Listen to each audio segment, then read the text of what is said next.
I was overwhelmed with the reaction to it because I thought it was going to be my nutty concept album, so I didn't really mind how it was perceived. His eyes are close together and he wears a toothy grin, don't let him in. I suppose it had Little Red, which was just an instant gateway to people bothering to look into the rest of the album. I mean, you never expect anyone really to like what you spend so long enjoying, because if it's so enjoyable to you, then you expect it to seem like musical masturbation to someone else.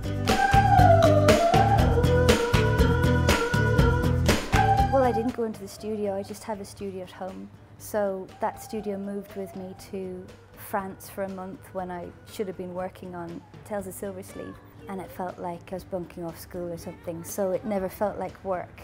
It never felt like, okay, now I have to write another one, which is exactly how I wanted it. And it's kind of blinkering yourself to the reality, but it worked well because it did feel like I was doing something I oughtn't. No! So I worked for a month on it, just in a little rented apartment and a toy drum kit and small instruments, you know, that I could fit into a suitcase and bring over and back.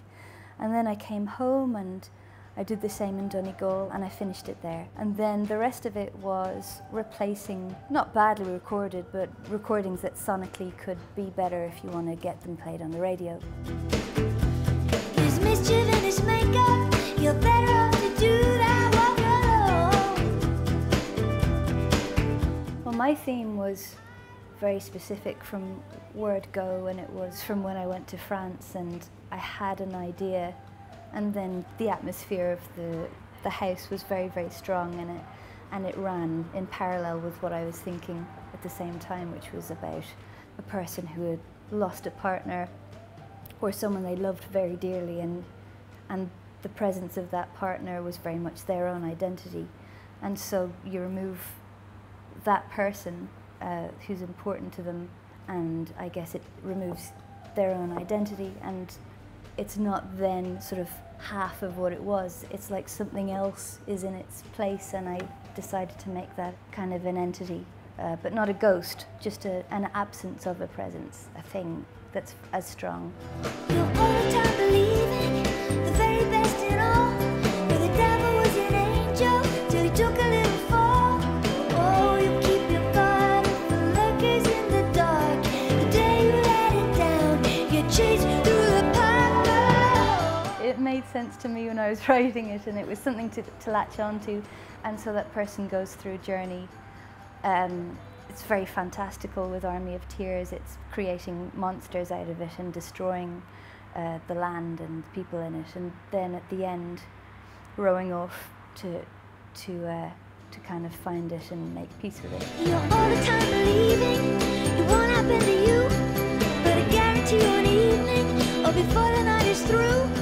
Oh, some wolf making out he's a pup will blow your house right down, gobble you up. I love that I didn't have to be emotionally involved in something so creative as a video that's representing you and your music, but I didn't actually have to have the blood, sweat and tears of someone making me look silly, which is usually what videos are.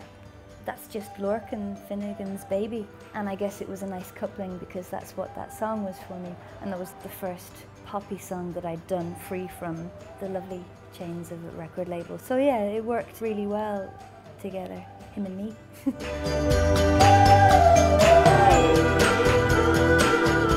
I think it's a great celebration of Irish music, but I wish there were more places for the nominees, but because it's 10, it has to be quite concise. I just love it to be bigger.